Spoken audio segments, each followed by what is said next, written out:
Okay. clearly we can see that. Yeah. So let me introduce uh, yourself. So good afternoon, dear participants. Professor Poddar, our all participants are faculties and research scholars from all over the India, and this is AICT Atal Faculty Development Program. Dear participants, today we have a very renowned scientist of National Chemical Laboratory Pune, Dr. Pankaj Poddar. Dr. Pankaj Poddar is now also a Professor Poddar because the CSR Academy is also started, so he is also teaching students there, and he is going to deliver his talk on when material science gets a life at nanoscale from microbes to molecules. Let me introduce Dr. Poddar. Dr. Poddar is a senior principal scientist at Physical and Material Chemistry Division, CSIR, NCL Pune. He is a professor, Academy of Scientific and Innovative Research, Council of Scientific and Industrial Research. Uh, Dr. Poddar has a teaching and research experience. Simultaneously, he has got several recognitions, award, and significant achievement to his credit. He is awarded Fellow of Electron Microscope Society of India, MRSI Medal for the year 2014 is instituted by the Material Society of India. He is Fellow of Maharashtra Academy of Science in Physical Science year 2013. Scientist of the Year Award 2010 at the National Chemical Laboratory. Then Raghunath Mashilkar Endowment Fund Award, Young Scientist Award. Then so many awards to his credit. He received National Merit Scholarship from 1990 to 95 from Government of India. And as far as his publication summary is concerned, he has published more than 125 research papers in very reputed international journals. He has patented almost six patents. His book chapters are three. H index of Dr. Pankaj Poddar is 42, and his citation index is 5,600. He has till date guided 11 PhD students, and currently six groups are working under his guidance. He has delivered so many invited plenary keynote lectures, more than 120 lectures he has delivered.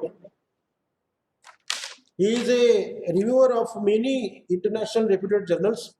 So we are fortunate enough to have such a great scientist from NCL Pune.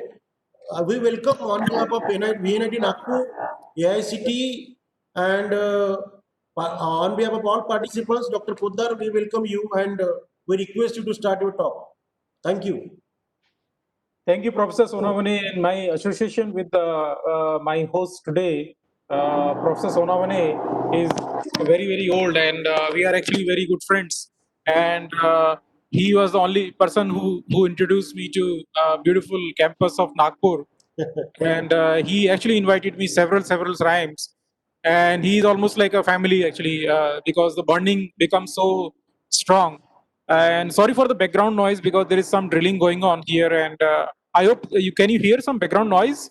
No, we can hear you clearly. Okay.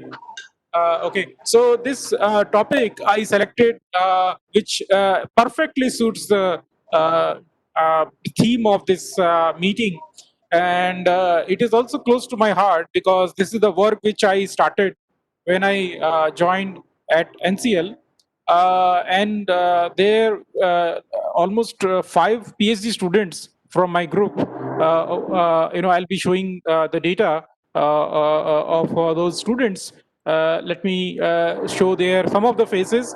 So these students are scattered all over the world. They are well settled, and so you can see that we work on variety of materials. And I'll be showing the work of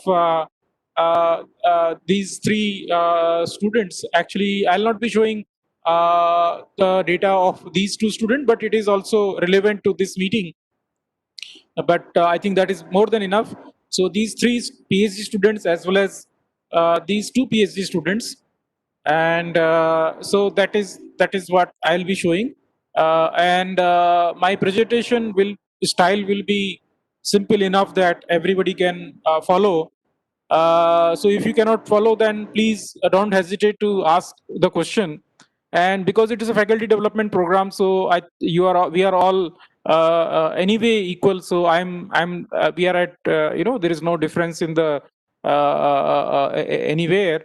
So just let us have a friendly discussion rather than a typical conference mode. So this is faculty development program. So this is, I'm assuming that all of you are faculty members, and minority belongs to the students. So uh, so you can see that we work on variety of areas, and almost all of our funding come from pharma industries.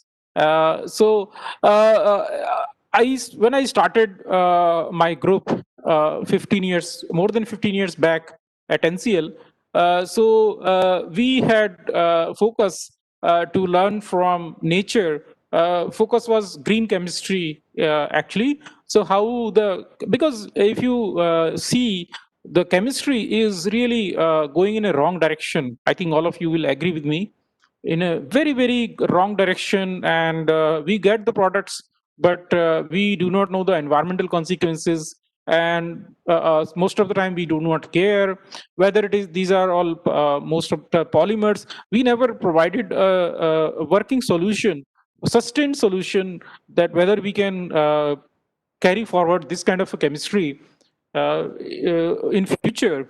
So it has become so toxic that we are getting all kinds of endocrinological problems, most of the time hormonal disturbances, and all kinds of toxicity, cancer in our organs.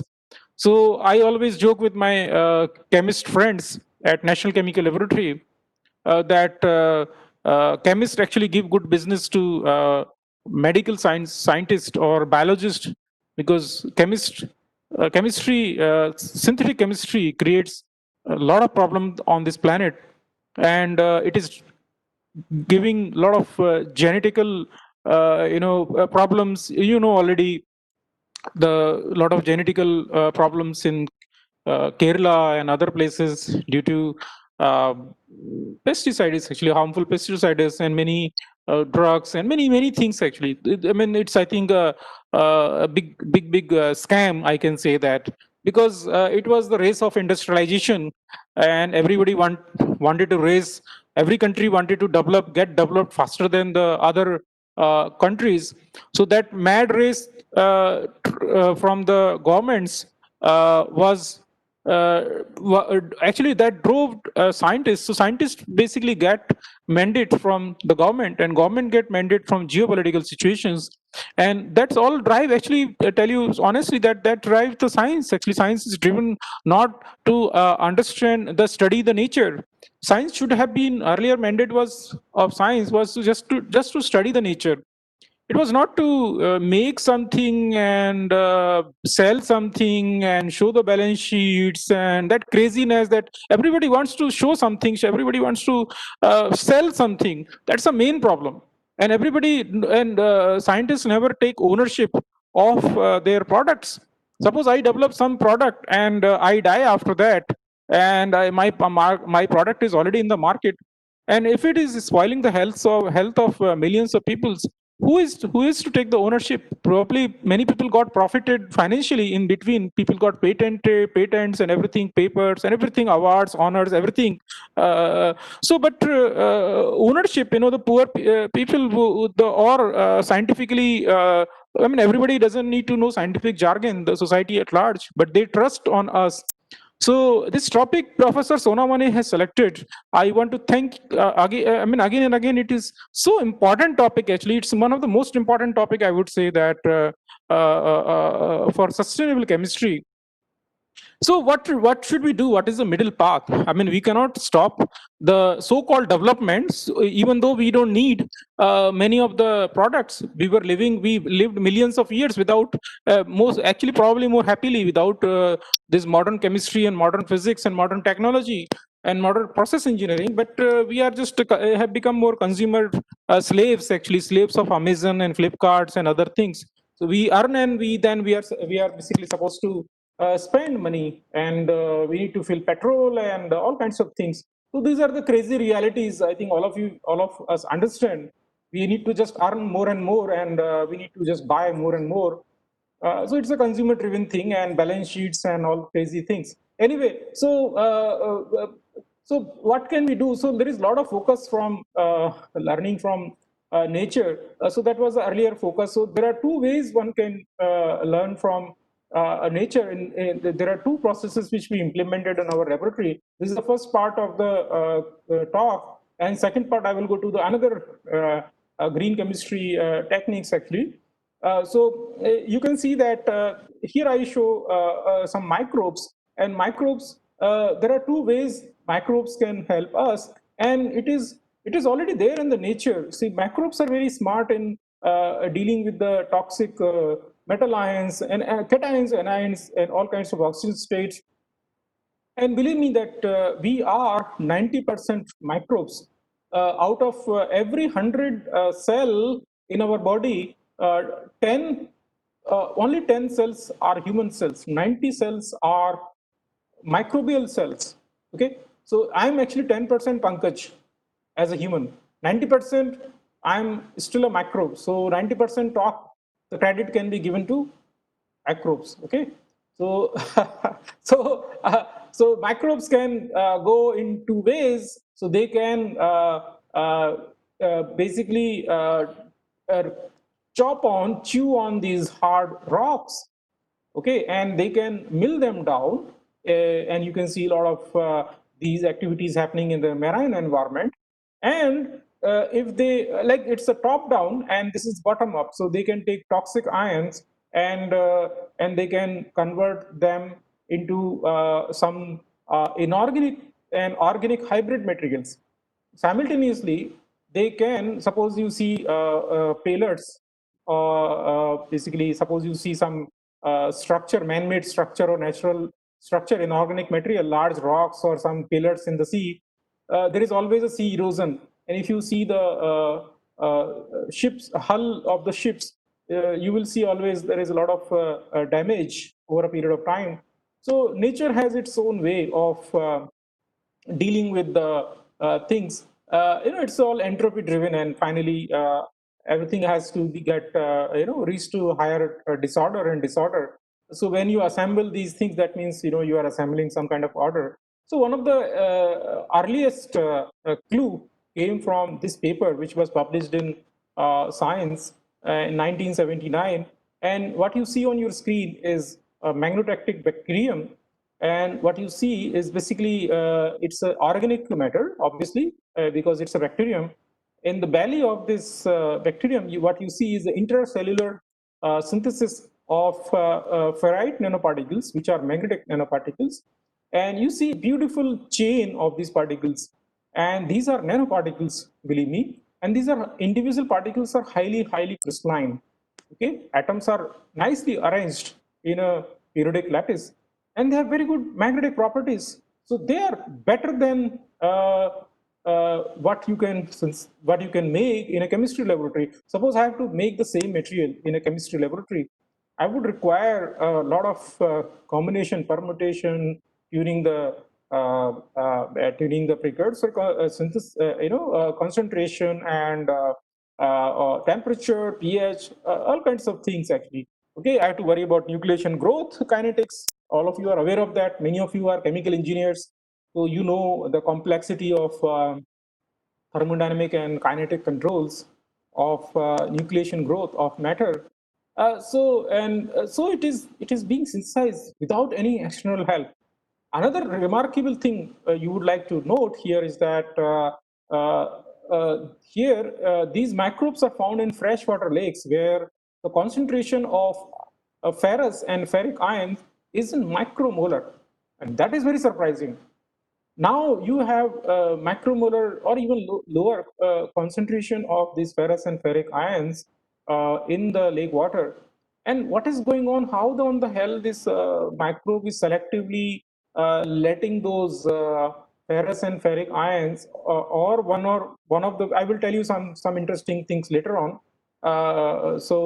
And then these particles are getting synthesized exactly in the phase which is required for this microbe. And now next question comes, which is related to evolutionary biology, that how this microbe evolved itself. I mean, why this is why what is the purpose? So basically, the answer lies in the Earth's magnetic field associated on Earth. So we have molten iron core on our planet, and the molten iron core is due to the fact that we have a lot of nuclear reactions going on. So the core of the, thanks to the nuclear reaction going on, the core of the Earth is still very hot, very hot. Okay, so core of the Earth is hot because nuclear reactions, there are some radioactive nuclei and radioactive reactions are going on. So that is keeping that very hot. And thanks to those nuclear physics, we have iron which is in the molten form. And thanks to that molten iron, that there is a current formation because Earth is spinning. And because of thanks to that, there is a magnetic field generated. Thanks to that magnetic field, we have North Pole, South Pole. Thanks to that, we have entire magnetosphere, and thanks to that we are protected from lot of harmful radiation. Suppose this magnetic shield is taken away, then we are gone. We will not survive. And as you know, in the newspaper reports that this magnetic north and south pole is no longer the geographical north and south pole. They are actually very different. Okay, so when we say north, which north actually? I mean, north is when we say south, which south actually? And soon this will be flipping its direction, and when it flips, the flipping doesn't happen over basically like a blink of eye, that you close your eyes and you find that north has become south and south has become north.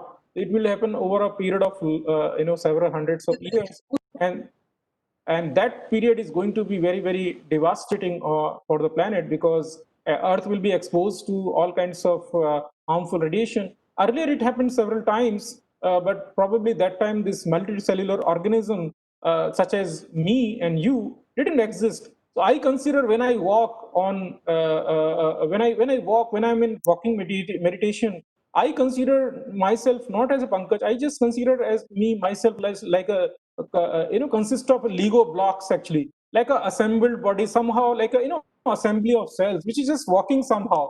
And I'm an admirer. I admire myself that I'm just an assembly of talking, walking, and eating, sleeping, assembly of cells, many cells. That's what I am actually. I'm talking to you. I'm not I mean, we consider myself as a single person, but I'm a trillion cells joined together like a Lego block actually, nothing more than that. So this is the early development on the Earth. So these microbes and many other things actually, many other things, including us, we evolved to use that magnetic field during billions of years of evolution. We are part of billions of years of evolution, but these microbes are part of billions of years of evolution. So they evolved to in the magnetic field. So obviously, some of these microbes started using those that magnetic field to for the navigation. So that was found out by this biologist, microbiologist Blackmore, and he collaborated with a physicist like me, Frankel, and they published this beautiful paper. So what can we learn from this? So this is an intercellular synthesis, number one. So ions are basically somehow reaching inside, and they might be changing their oxygen state, we do not know. And they're forming a perfect crystalline arrangement. And one way basically green chemistry is that you let the microbes do this job, and you break those microbes, and you make large fermenter, as you see in the pharma industry. Pharma industry is already using this technique. All of you are aware of that. Most of these antibiotics and many things are basically coming from biopharma, right? I think chemical engineers, they are aware of that very nicely. So it's not like this is not used by industry. This is already used, but not in the same inorganic synthesis. They synthesize some molecules, not the solid particles. So another thing is that you can find some of the microbe that they not necessarily synthesize these particles inside the microbe. They can synthesize them outside also, and most of the time these are coated by a lot of proteins, and I'll show you. So they are using basically it's like a bottom up approach. So these particles are getting assembled ion by ion actually, and then I mean they're perfectly all right. Now question comes basically I'll address those questions that why these particles are I mean what we noticed actually in our research that these particles mostly or most of the time they are less than 10 nanometer. So this obvious question comes that there is something unique in that size range, which is probably less toxic to the these microbes that they don't allow these particles to grow more than this size. I mean, most of the time, almost 100% time, we didn't find these particles growing more than 10 nanometer. And that was surprising to me actually. That and we use actually, in fact, we use enzymes also. Obviously, there are some enzymes which are working. Obviously, you know that those are redox processes happening similar to the chemistry processes. I mean, probably chemistry is learned somehow from the biology, and so these are basically some catalytic reactions happening, and so we use actually some catalyst, actually some biocatalyst, for example, lysozyme, which is very mild. I will not show that work, but there we found that the particles are actually growing much larger. So if you just take enzymes, actually those some of these molecules directly, which might be responsible or some protein, these proteins, they allow the particles to grow much larger, 100, 200. Obviously, their particle size distribution following the complex nucleation in growth, very slow. These are all very basically subtle reactions, not like very harsh ones, very fast in like synthetic chemistry, non-green chemistry. So these green processes are not necessarily very fast actually and very profitable. Let me tell you. So if you want to earn profit and you want to speed up, it's not that easy actually. So they take their own time actually. Green processes are not like the driven by the greed actually. Okay, they take on, nature has got its own time actually. I mean nature has no rush to benefit materialistic humans. So this was nature gifted alternate to high. So there is one process I think in engineering, you know, that ball milling, and which is very popular topic in industry. So where larger particles are taken and they are crushed to finally to a nano size or micron size, depending upon the requirement. And there are these ceramic balls, and they are just bumping around in a rotating cylinder. And obviously, finally, you have some kind of nano powder or micro powder. And if you look at physics of those particles, then you will find that those are not very interesting actually, because a lot of heat is generated. And if you look at the energetics, if you calculate as an engineer, you calculate the energy consumed, it's a very non-green process. Biomilling is highly, non-green process. And many people who claim that they are green, uh, non-conventional energy, blah blah, all kinds of solar, this. I mean, I tell people that don't trust if somebody just tell you that this is green energy. There is a term these days, green energy. Energy. So far, there is no green energy. There is no energy conversion process which is green. Actually, solar energy is not at all green. Battery science is not at all green.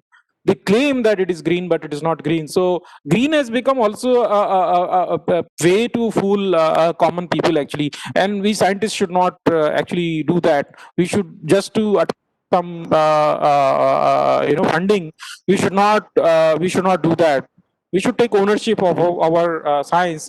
So what we did in this research, which became very popular, was that we took some of the bismuth oxychloride particles which were chemically synthesized, and that was not the aim actually. I was trying to get some of these particles for my physics experiments, and I was frustrated because chemical experiments were not able to give me the size which I wanted.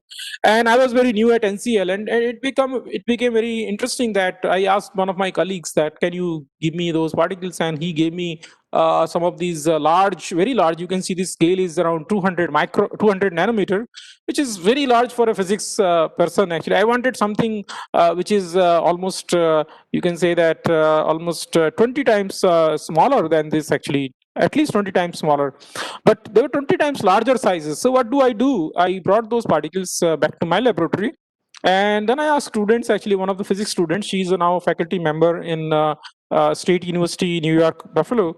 And she was not very interested in this biology because she said, "अरे sir, आपने तो मुझे physics लाने के लिए hire किया है, क्या आप biology करवा रहे हो?" But then this paper became so famous, and I trained her in microbiology. That's why she's at good place.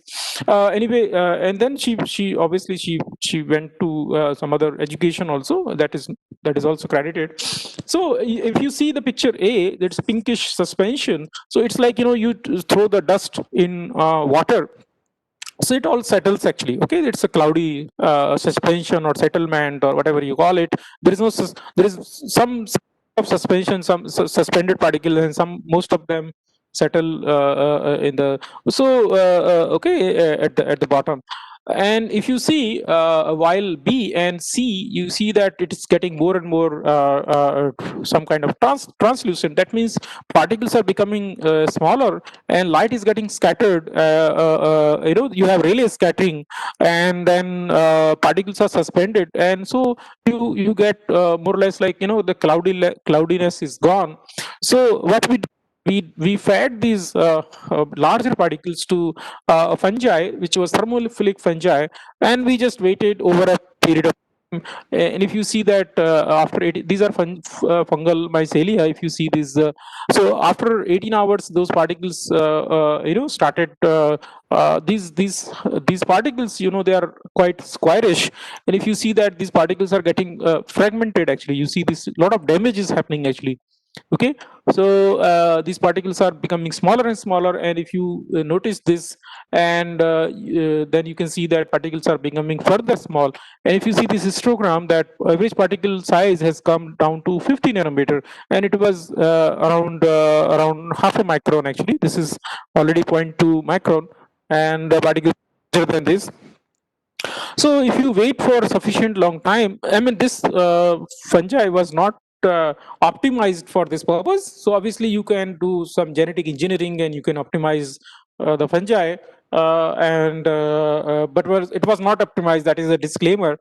So then finally, after a long time, we were interested that finally what is the fate? I mean, does it stop somewhere, or it goes to the ionic, this fragmentation happens to the ionic level? So what we found again, as I mentioned in the beginning, that we found that particle size is somewhere around 6-7 nanometer. If you see that from 4 to 8 nanometer, so it becomes like sub 10 nanometer. So this thought naturally came that whether what is the reason that this particle size becomes sub 10 nanometer, whether it is less toxic, or below that these microbes don't care much.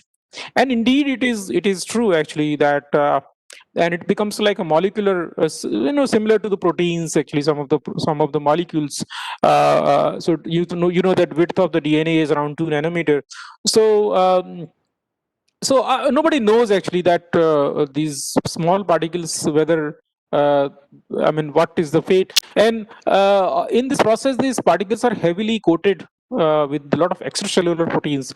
So that is another mechanism of neutralizing them. So you can see that a lot of cloudiness around the particle. Those are all proteins. A lot of proteins are there. Those are harmless proteins. So in fact, we propose. I will come to that.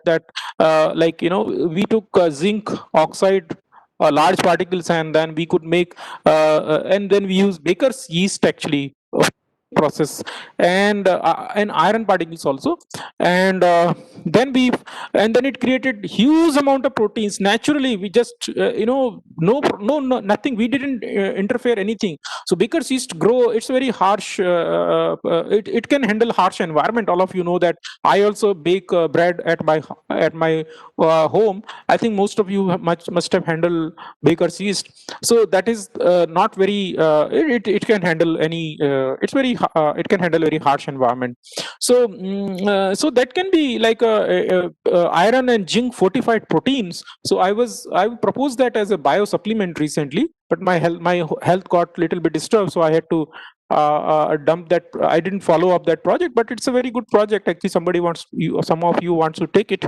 That it can be a very green way of making these iron and zinc fortified proteins for protein powder, and for malnutrition kids. Actually, it can be sold at a very cheap price.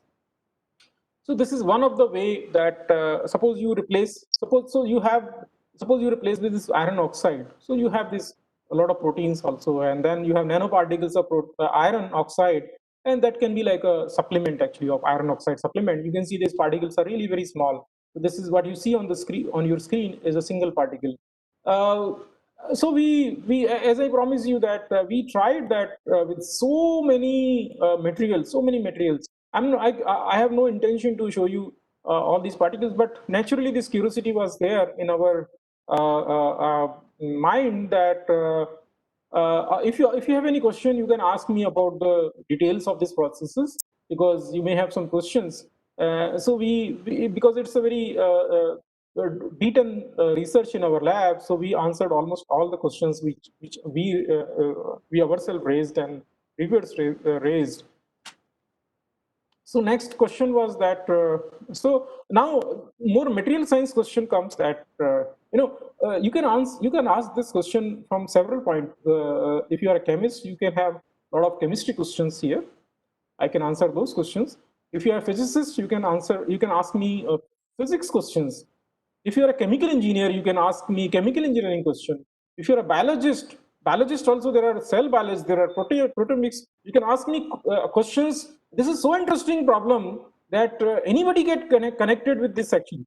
Okay, and you can. I mean, every question becomes important actually, and everybody has some insight from their discipline actually. So a material scientist or physics person will ask this question that why, I mean, what is the how this process, entire process starts actually. What I feel that when you start this process, so there are always um, there are some certain defects on this material, and those are the weak sides actually. And then probably this enzyme start, because it's not easy to for in such a green a non-harsh technique. Mostly this, when you try to break these particles, it becomes, especially this one, I mean, it requires a lot of energy. So basically what we found that probably these defects, wherever there are defects, so those the perforation, so the fragmentation is happening from there, and new surfaces are created, and then it becomes easier for microbes to cut them apart. So we wanted to check again and again. So we took nano rods also in one case, and then we tried hematite particles before and after. These are quasi-spherical, and then you can see that those are fragmenting apart. And okay, so then yeah, this is a very interesting material, geothite. This is almost like a rust actually, and alpha oxyhydroxide. And believe me, it's basically beta phase, beta iron oxyhydroxide nanoparticles, 2 3 nanometer core size. We are helping big pharma industry since last almost 10 years, more than 10 years. For what? For intravenous drug, for hyperphosphatemia. Suppose somebody has got this kidney problem and they go for dialysis. So you know the dialysis problems, dialysis processes are very very you know. I mean, they are very problematic for a person. Selectively, things are filtered, and there is accumulation of sometimes some harmful ions, and some of those ions are phosphate ion. It turns out that this filtration process is not again. It becomes filtration engineering. Actually, it's again a chemical engineering problem. Okay, like separation, bioseparation, separation, all these.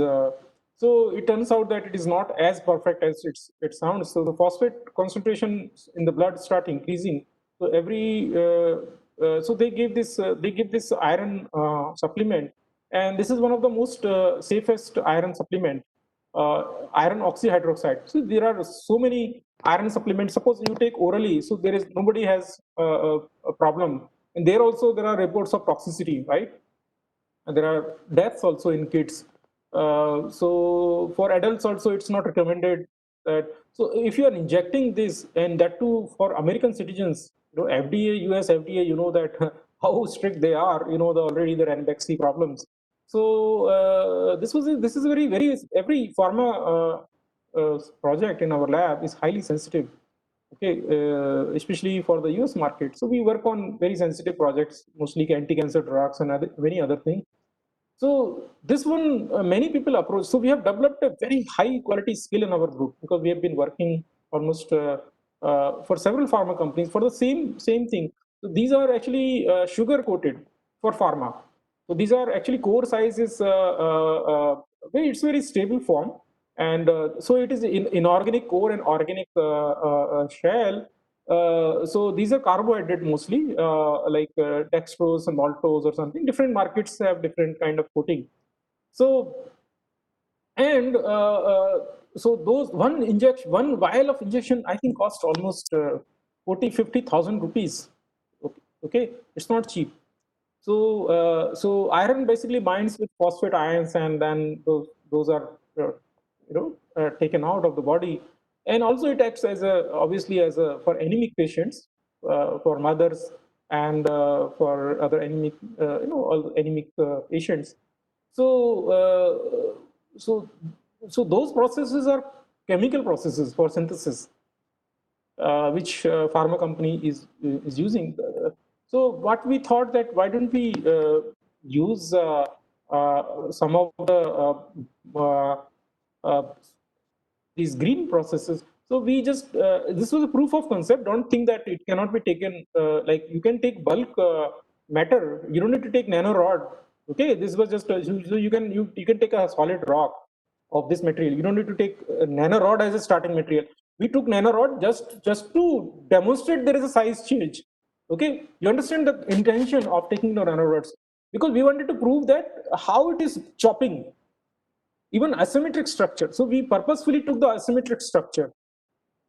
Okay, so we can do some comparison. So you can see as a function of time, these rods are basically breaking apart here, and then finally they turn very small actually. So now you have this iron oxyhydroxide nanoparticles, which are actually very expensive iron source given by pharma industries, and here they are quoted by this baker's yeast, which is, I mean, you can just eat it actually. I mean, as simple as that. No, you don't need any clinical trials or something. Just one has to just certify amount of iron available per kilogram. It should be in the limits of the food safety standards. So it's a ready-made iron. This iron supplement and highly nutritious proteins. Okay, so these are the rare rods which anybody can synthesize chemically. And as I told you that this intention for chemically synthesizing this was just to demonstrate, and this can be performed even on a solid block. You know, I cannot take a TEM of solid, bulk size. Okay, so because for scientific papers you need to do a systematic study. Otherwise, you can't scale it up. There are a lot of questions. So you can see a lot of these interesting. Sorry, there is some pop-up on my screen. Anyway, so you can see that these particles are breaking apart, and finally these particles are, and you can see that these are selected area electron diffraction. You can see beautiful diffraction details which are there, and you can see that these are singular rods. They are crystalline in nature. These are for academic interest because we have to fulfill those uh, peer review questions also. So now this may excite you, that you can see that how these giant rods, which was starting material, has become such a small. Now there are lots of questions. There are hundreds of questions which can be asked actually, as I told you, from different backgrounds. And finally, what you see is that it's basically, I keep staring at this graph, that it's this image, that finally particles have become so small, and we are not doing anything. No chemistry is there. In fact, there is no chemistry. You just take a yeast which you use for bread making, and put some carbohydrate as a fuel. You can put in, when you make a bread, you take yeast and mix it with the sugar, and then immediately yeast starts growing. You can see at home. I am a very good baker also. Don't think that I am just a scientist. Okay, I can bake very nice breads. So I know this process. So at home I do a lot of biology also. I can have my own yeast actually. In fact, I gave it a name also to I isolated my own yeast for bread making. So this is beautiful dark field electron microscope image. What it shows you, the corresponding image, you can see that these particles are these highly crystalline. These particles which are lighting up is because of these are crystalline. Okay, proteins will not show up. Amorphous things will not show up. Only crystalline things will show up. So we did a lot of AFM also. I'll not show you those results. So again, we use zinc oxide. So you can take for the same yeast, because we thought that zinc deficiency is also a problem. So I told my student that why don't you try it on zinc, because we need zinc deficiency, a big problem. Okay. For many diseases. So he performed the same experiment and proved that बोला कि भाई sir zinc पे भी काम कर रहा है. So you can take a mixture of both, and then that's a very good project. I'll come to the other side now. This side is already, I give you some example. There are many examples that there's no purpose of giving those examples. So what happens if when you start bottom up, if you take ions, so what happens? The same way what I showed you, that magnetotactic bacterium. So we synthesize manganese Mn5O8, and I will not tell you that we synthesize. It will be I will be sounding like a egoistic person if I tell you, oh, we wanted to synthesize Mn5O8. We didn't do that. Microbes decided what to synthesize. You'll be surprised to know. I mean, I had no control in the beginning. What we did, we took manganese acetate, where manganese oxygen state is +2, all of you know. Okay, and you can take some other acetate we took, because acetate part can act like a fuel to microbes. So there is no waste. It's completely green. Suppose you take chloride ions, or manganese chloride or something. It's not very. You have chloride ions which are again toxic to the. So manganese acetate was taken as just as a precursor, and there was no waste, because there was no. So acetate was consumed as a fuel, and manganese was so manganese. So now question comes that why did we get Mn5O8? I do not have the answer actually. It is surprising actually, and I can have the answer. I mean, but it requires some lot of proteomics effort, lot of protein experts. So what is interesting is that you can have Mn2O3, you can have MnO, you can have MnO2. There are so many oxide phases. So why these microbes decided to form these beautiful So we started from ions, and then you can see that these particles are formed. Okay, so what is so it's so beautiful. It's mind-boggling. If you show it to any chemist, these are, you can see rows of atoms. Beautiful, actually, beautiful. मतलब कैसे इसने microbes ने कितना beautiful crystal तैयार किया, मेरा तो देख करके ही मुझे तो मतलब मजा आ जाता है देख करके, ये इमेज देख करके मुझे chemistry you can synthesise, but this is completely in control of nature, no human control, nothing nothing, and you see the perfection. So there are lots of questions actually. So that means there is some redox happening. Why that Mn2 plus is getting converted selectively to some other manganese states? Are those oxygen states less toxic? And why this phase is getting synthesized? It's so interesting, actually, so interesting. And another example, this we published in Chemistry of Materials long back 2008. And so there we synthesize cobalt oxide. Again, it's a very important material. I think all of you know.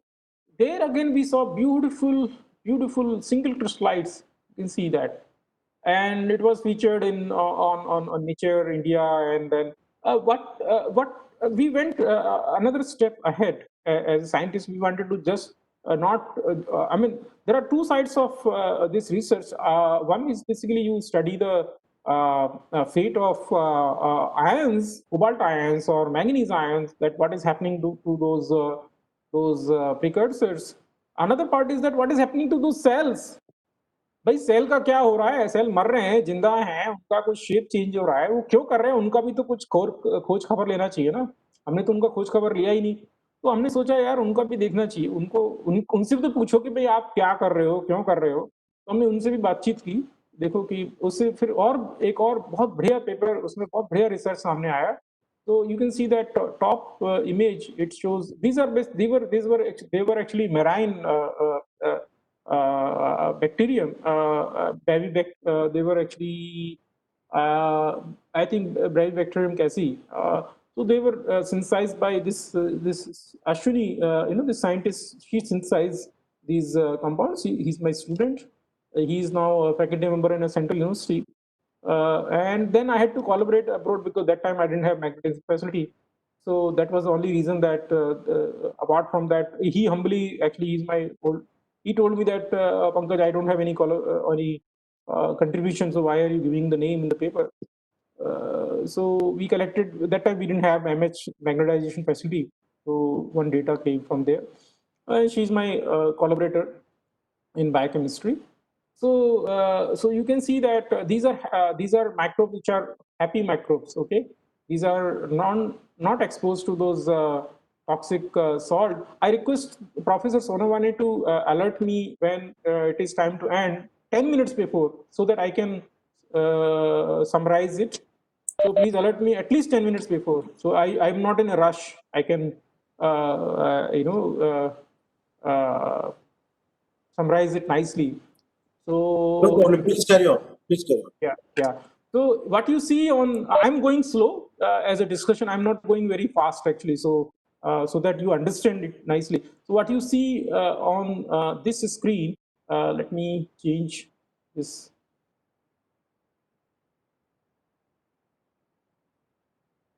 What you see on this screen is basically this is basically after these microbes were exposed to, they were not exposed to, this is basically control. So you can see that as a function of time, when this is as a function of time, you can see that microbes are which are not exposed to cobalt ions, they're happy, they're isolated, no problem, they're alive, they're happy. But if you see this column, in biology there is something called control. Non-biologists may have okay, so what you see here is that when they were exposed to cobalt ions, immediately they were showing some kind of a societal behavior. जब ये social distancing maintain नहीं कर रहे हैं, देखो यहाँ पे social distancing maintain कर रहे हैं, एंड यहाँ पे उन्होंने उनकी आपस में बातचीत होने लगी। जब कोई डर आता है ना सोसाइटी में, तो हम लोग क्या है, हमारे जैसे हमारे चाइना ने हमारे ऊपर अटैक किया, तो हम लोग सब एक हो जाते हैं ना, एकदम से एक सारा देश एक हो गया है ना। तो चाइना का बहिष्कार करने के लिए सबका, तो माइक्रोब, हम लोग माइक्रोब ही हैं, 90% हम लोग माइक्रोब है। हमारा माइंड भी बिलीव मी, कई आप अगर कुछ बुक्स पढ़ेंगे तो आपको समझ में आएगा कि हम लोग actually, it's another topic actually, I it's my favourite topic, but you can see that it's like a cooperative social behavior.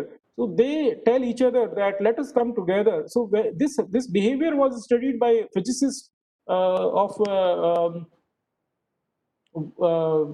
Tel Aviv University Physics Department. One big physicist studied that. Actually, I have seen this in my lab also. For example, I gave you one.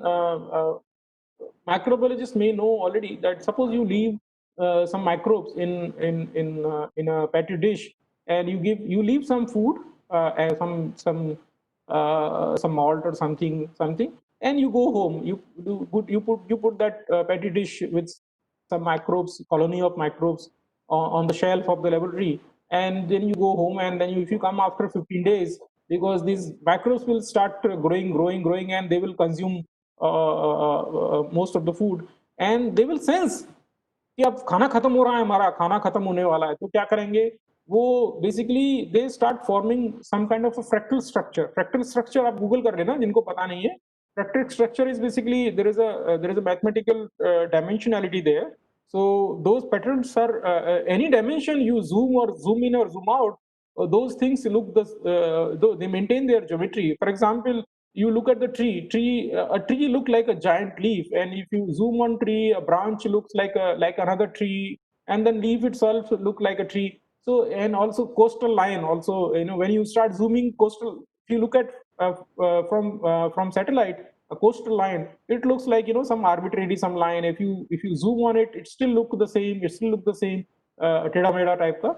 So microbes basically show this kind of a pattern formation, beautiful pattern. I mean, so beautiful, like snowflakes, something like that. Snowflake is also another that kind of structure.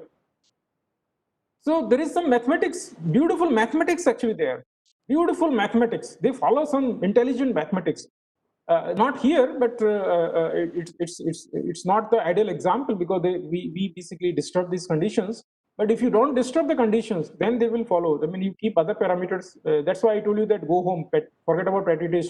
15 दिन बाद आओ तो तुम्हें एकदम बढ़िया दिखेगा. ऐसा लगेगा कि किसी ने डिजाइन कलाकारी कर दिया है. बिलीव मी, एकदम ऐसा लगेगा बहुत बढ़िया कलाकारी कर दी है. आपको ऐसा लगेगा कि मैं मतलब क्या हो गया है इसमें, आपको लगेगा ही नहीं वो माइक्रोब्स ने बनाया है. तो इसका मतलब ये कुछ तो मतलब इंटेलिजेंस है उसमें बहुत ज्यादा इंटेलिजेंस है, जो इसको बोलते हैं quorum sensing. So they send, there is a chemical signalling between microbes, and that is well documented. So we did a lot of atomic force microscopy on the cells. That was our interest, that we wanted to study whether what is happening to each cell. So we were interested in the mechanical engineering also, okay, of the cell. So we studied the plasticity, indentation of each cell as a function of time. We wanted to see what is happening to the turgor pressure, all kinds of mechanical properties we studied using AFM.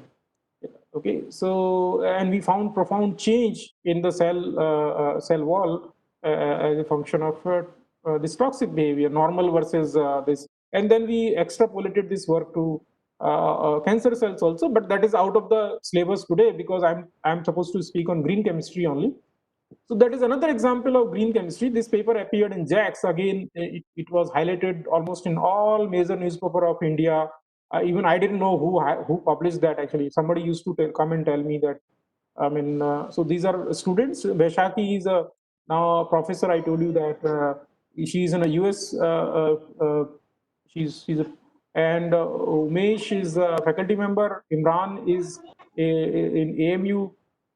Now he has got another job, so he's switching the job. So you can see that, so this was published in JAX, so I'll not go into that, but there actually we went to the device, I mean another level, it's a JAX work, so I will not go into this complexity. So we could rewrite on barium titanate particles. So this was a very interesting physics problem, that can you make barium titanate nanoparticles. So let me tell you just the problem and the solution without going into the data. It will excite you. That see, when you the problem is that barium titanate particles are ferroelectric in nature in bulk. Now many scientists had studied barium titanate, that where you reduce the particle size from bulk to nano, these ferroelectric particles become paraelectric. And it is well known that there is a limit of ferrolexity. See, there's a fundamental interest in nanoscience, that what happens to the physical properties when you go from bulk to nano. So, and you can see thousands of papers that, oh, don't study barium titanate. It is of no use. It's a junk in nanoscience because it loses its ferroelectric properties, device properties. And I thought that, no, I mean, let me study that. So we use this. I mean, all those people who studied those barium titanate particle in nano dimensions, they studied all these physics-based techniques or ball milling and sometimes chemistry-based techniques, and they found actually paraelectric phase. And they many one of the great scientists of India, he told me, Pankaj अब तो अभी इसमें क्या रखा है, क्यों अपना time बर्बाद कर रहे हो, हमने सब कुछ कर डाला. मैंने कहा अभी आपने कुछ आपने आप भी कुछ नहीं किया है, हमें हम करके दिखाते हैं थोड़ा कुछ. So then there was one PRL theoretical paper. They said that there is it depends upon surface. Suppose you modify the surface, so probably you can stabilize the ferroelectric phase in nano dimension. So this biological method, this green method, actually, I'm telling you a very unique contribution that it was naturally providing us protected surface, which is a nuisance actually, which is a problem sometimes when you want to study some physics, because you don't want protein there if you want to pass current. And imaging is a hassle because protein is good for biologists, but if you want to do physics, if you want to make devices or something, it's of a problem actually. Okay, if you want to make food supplement, it is very good, some industrial application, no problem. But if you want to study single particle chemical property, physical property, because all surface is heavily protected by proteins, then I realized that I'm getting these ferroelectric properties because of the fact that it is surface is so heavily modified, and that was a key, and that gave us this Jack's paper actually, and then obviously there was. So this Vipul who published was the first author student. He is now a faculty member at Royal Melbourne Institute of Technology, RMIT, Australia. Vipul Bansal, and he's doing very good. So now I will move to another example, which is non-microbial. Now microbial part is over. So I do not know how much it will take me. 15-20 minutes, and it is the work of two more Ramya Jagannath and Puneet Khandelwal, two more PhD students. And I would like to ask organizers how much time I have, so that I will cut down this part and just tell the most important 30 results. minutes. 30 minutes. 30 minutes is a very good time. I can finish it very nicely. Thank you very much. So now, let us say goodbye to microbes, because many people do not like microbes. They say it is. I mean, there are some lot of question marks also. In fact, I will also have a lot of question marks, because see, nature always does not follow a logic as such, especially in biology. उसका अपना logic मतलब हमारे हिसाब से नहीं चलती है nature. हम जो चाहते हैं, क्योंकि हम लोग तो लालची हैं, लालची इंसान हैं, तो हम चाहेंगे कि ये सब चीजें ऐसे चले, मेरे हिसाब से चले. पर नेचर मेरे हिसाब से तो नहीं चलेगी ना. अभी कोरोना आ गया, मेरे हिसाब से तो नहीं आया ना. अभी कोई भूकंप आ गया, वो मेरे पूछ के थोड़ी आया. नेचर को कोई मतलब नहीं है पंकज पोद्दार से, है ना. उसको पेपर पब्लिश करवाने हैं उसकी स्टूडेंट की, उसको कोई मतलब नहीं है. तो अब ह्यूमन माइंड जो खुरापाती दिमाग है, उसको तो वो समझ में नहीं आएगा. वो बोलेगा नहीं नहीं, ये तो गलत मत मेरे हिसाब से चलनी चाहिए हर चीज, मैं तो यूनिवर्स का सेंटर हूँ. तो इसीलिए केमिस्ट्री मेथड ज्यादा पॉपुलर है, क्योंकि वो हमारे हिसाब से चलते हैं, है ना, केमिस्ट्री मेथड. तो इसलिए माइक्रोबियल मेथड्स को समराइज मैं ऐसे ही करूंगा कि in most of the cases, because yield is very small, let me tell you honestly, yield is small, and these microbes are very dynamic systems, and they are changing as a function of time. These bacteria, they are not like, same strain. I think now all of majority of the public is educated thanks to this corona. We know that people who have got infected with the corona once, this COVID virus, they can get reinfected because these antibodies which are generated are of no use, because RNA keeps on modifying. Once the viral body get exited from the RBC, those new viral bodies will have, they will carry the fragments of the human genome, and that will get stitched to the new RNA. And that's the reason that we get flu, cold and flu in every season. So and every season you have to take flu shot. I used to take flu shot almost every year. One flu shot used to cost almost 4,000 rupees, and in the beginning of the year, and doctor used to tell me that its effect will last only for 4 or 5 months, and after that you will have an assortment of viruses, new viruses means same viruses but with the new DNA, new RNA, sorry. So that's why people don't like things which are, humans don't like things which are not in their control. They hate, and that's our psychology. So what to do with that? So can we have some more control method? So then we thought that, so that was also one work which parallelly grew. And so we use these antibiotic molecules. Again, thanks to Lupin and other pharma companies with whom we were collaborating, we had ready access to some of the antibiotics. Anyway, you can buy antibiotics from market anyway. But that's why, so these antibiotics are not known to be the reducing agent. So here in this problem, what we did, and you may find initially this problem was going in a different direction for first PhD student, and it completely took a turn. Amazing turn actually. I mean, I don't control science actually. That's what the best science you can do. The way, let it flow the way it wants to flow. Don't try to control the science. Okay, and you enjoy that process actually. Then you get something new, interesting things. You just become an observer actually, and observe the processes, okay, without trying to control too much. So this was the thing which gave us very good. So this is a typical beta-lactam antibiotic, and beta-lactam antibiotic is not known for a reducing agent.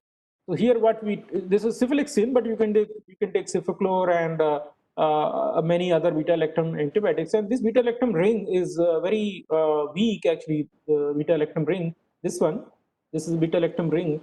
So this is very weak. This can chop off. This can break actually. So here also we didn't use any chemical other than gold salt, which was chloroauric acid, HAuCl4. So there, gold has oxygen state. Au is having oxygen state of 3 plus. Okay, so now, so we use this gold in millimolar concentration, gold ions, cations. Okay, and we took this cefalexin. That's it, and it is not known to be a reducing agent. If you want to make gold nanoparticle, there are so many easy ways. You can take sodium borohydrate, you can take citric acid. There are so many ways. नींबू भी नहीं छोड़ दोगे तो शायद इसमें nano particle बन जाएंगे.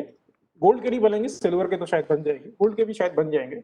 Anyway, you take different surfactant for size control, shape control, all kinds of things, CTAB and all kinds of things. You can use colloid ions, halide ions for shape directed nucleation growth, growth actually, not nucleation. So those processes we understand very well. So this was basically not known to be. So it took us a lot of time. Ramya took spend a lot of time to understand the right combination, where we started getting these gold nanoparticles. But it was frustrating for Ramya as well as for me, because this entire synthesis again took almost like 1 hour. And can you tell a chemist that your reaction of gold nanoparticles will take 1 hour? Chemistry, typical chemistry, synthetic chemistry person will just will tell you that, oh, you are mad. It can happen in a microsecond. I mean, just you mix it and boom, you have nanoparticle. It's as fast as it can be. So what to do? So now there are two disadvantages. One is you're taking more time. Another thing is that you are not this, because growth is happening so small, and but still you have a monomer left in the unreacted ions, which we call monomer. So those monomers will keep on making fresh nuclei. So you have new nucleating events, and the nuclei which are already formed which will keep on growing actually. Okay, they are also growing as a function of size. So what will you have? The second disadvantage that you will have a polydisperse synthesis. That's a disadvantage. Okay, finally, no problem. I'll tell you something very interesting, and you will say that it was a uh, so intelligent decision, but it was not my decision. It was just a serendipity, and that again was featured on the Nature India and other things.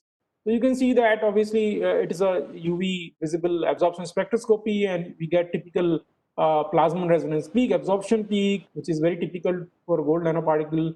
And when we manipulated the caloric acid concentration, when we increase the caloric acid concentration, you can see that there is a red shift, and then you can see that there is another peak coming up. And when this, so that means here these are spherical or quasi-spherical, and then here the particles are getting more and more elongated. Okay, or basically they are anisotropic. Here there are more isotropic kind, and so anisotropy is growing because if you see that this near IR absorption is just because of this anisotropicity in okay, more and more anisotropic structures are forming.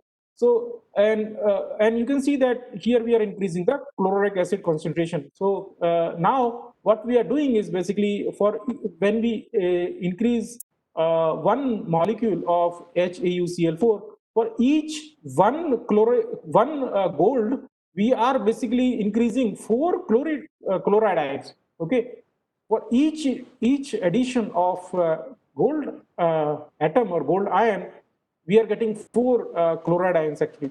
So this that time there was not much understanding, but when you increase the chloride halide ion concentration, it is known that you get more and more anisotropic particles actually, and that's why you can see that as a function of increased concentration, you start getting largely more and more anisotropic particles actually. You can see that here they are quasi-spherical, then you have the triangle, and then you have got hexagons and truncated triangles and truncated hexagons, and you can see that there is only one peak, 111.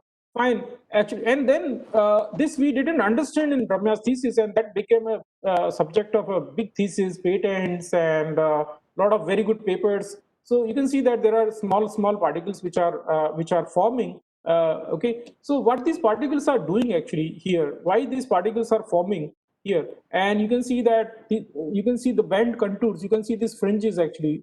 These are actually called bent contours because these flakes are so thin. In electron microscopy, it's very interesting that you see these signatures of these bent contours. When I teach electron microscopy, this is my favorite subject, that why these contours are forming. But we didn't understand that why these particles are forming at all, and if these particles are forming, what these smaller particles are doing, this dust actually. This many questions remain unanswered in Ramya's thesis, and then we published another work.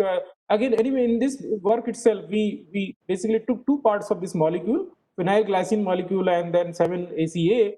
We wanted to study that which part of this molecule acts as a reducing agent and which acts as a capping agent, and then we examined here that we found that actually phenyl glycine does not reduce 7-ACA does.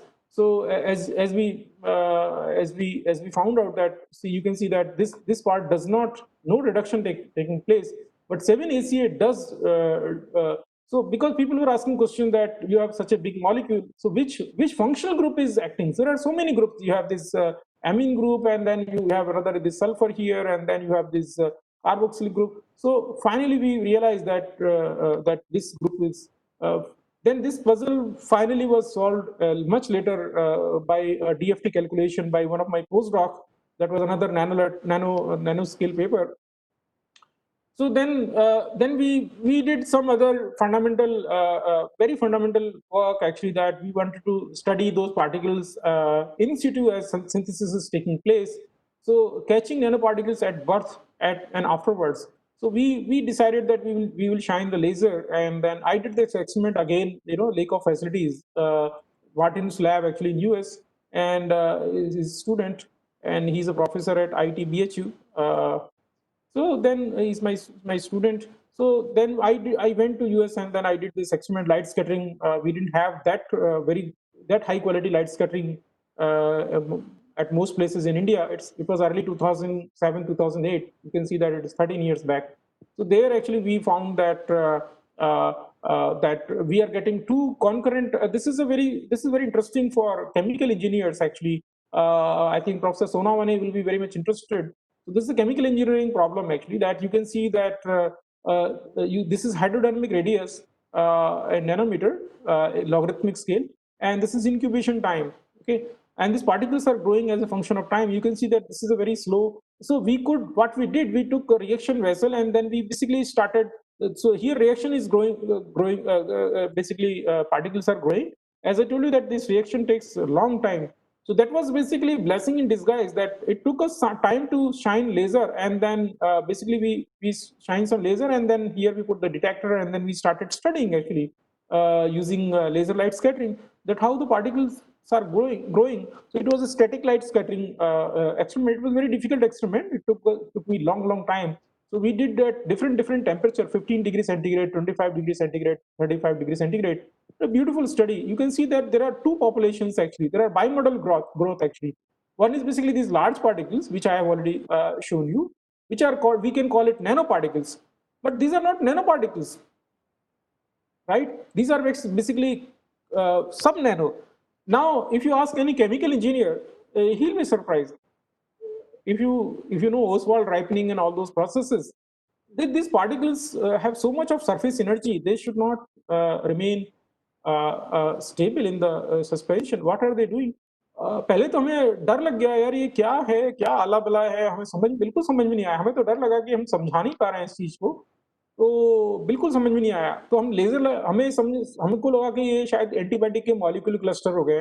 पर फिर antibiotic के molecule तो इतना ज्यादा light scattering नहीं करेंगे, क्योंकि you know that it's laser light gets scattered, it depends upon how many free electrons you have.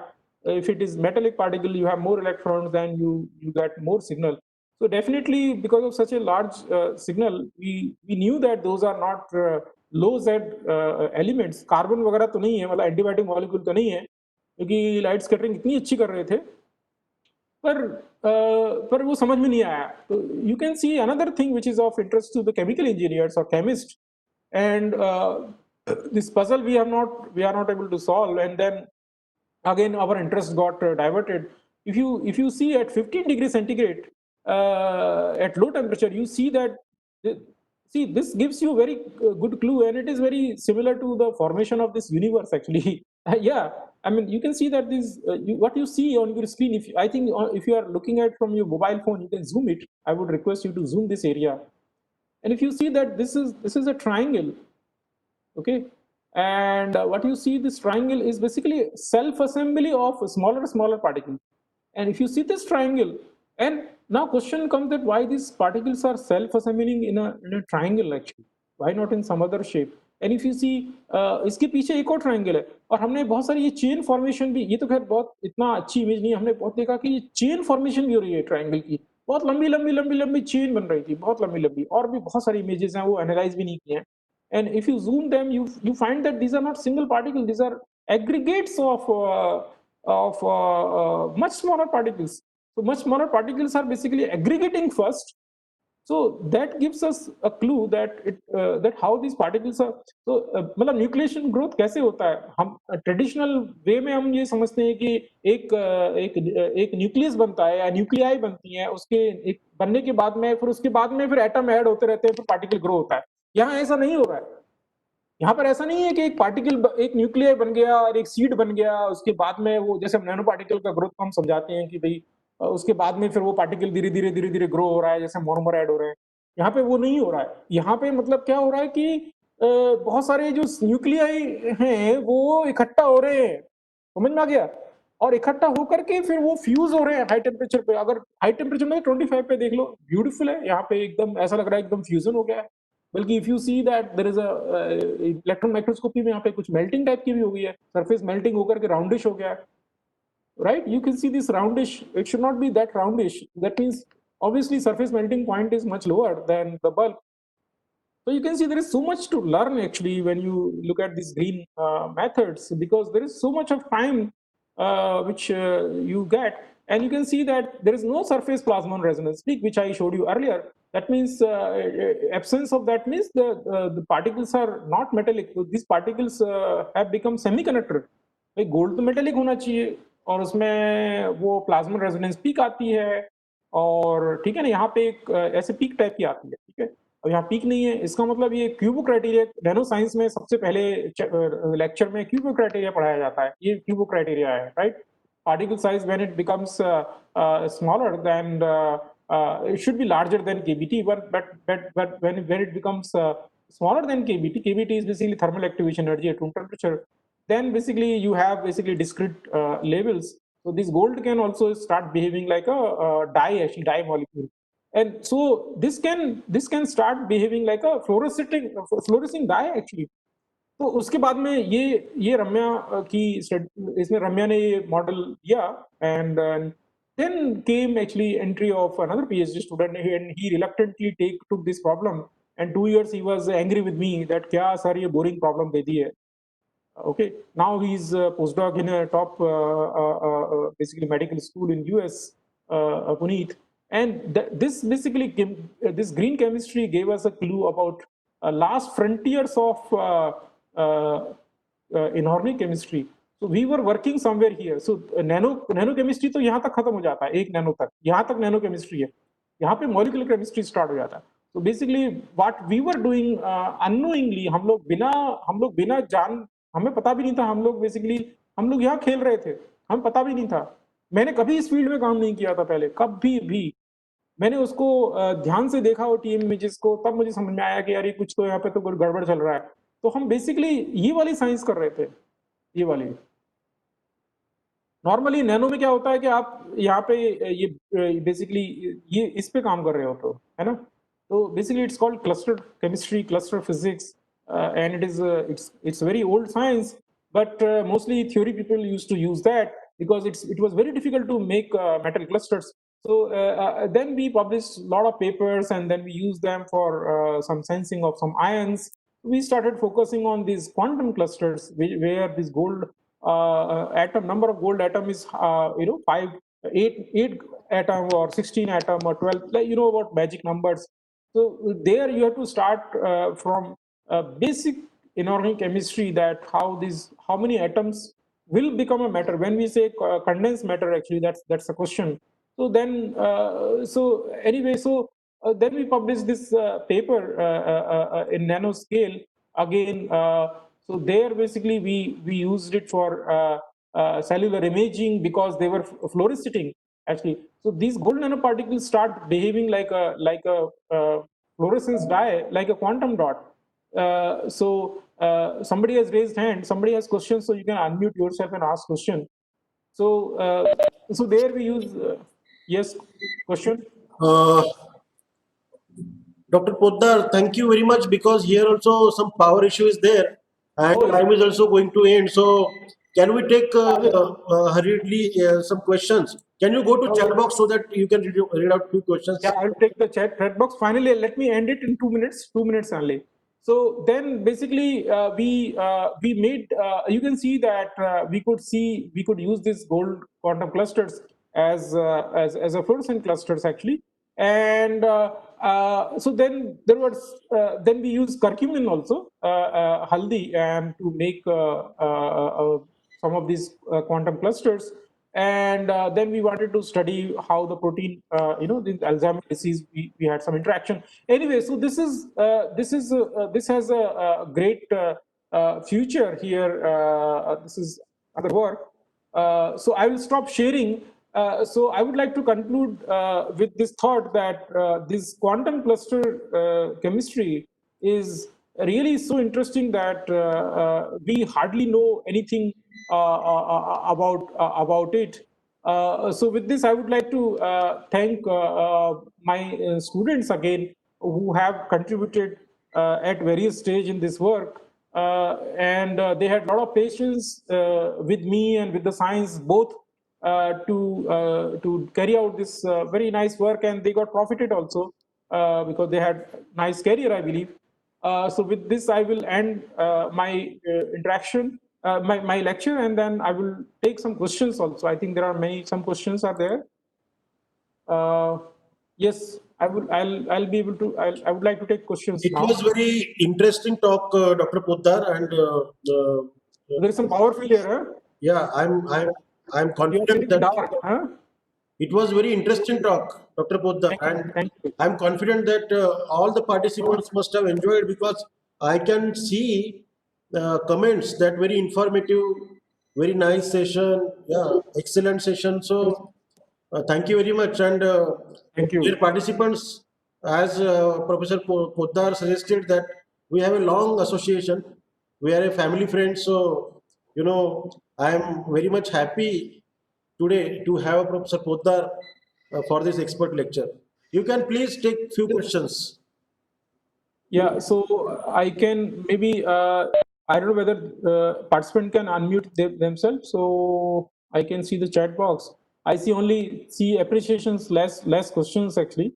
There are some questions, but if you can read me out, I'm not able to see clearly the chat box. Questions are started by Q. If you see Q, Q, yeah, yeah. So was the nanoparticle extracted from fungal Mycelia humuculus? Does the polymer assembly of fungal structure stabilize the nanoparticle on the microbial cells? See, I think you are going, the person who is Ratna, I think you are going in right direction. The fungal mycelia, I think, played a role in stabilizing a structural stability. See, the inorganic part, there are two things actually we have to separate.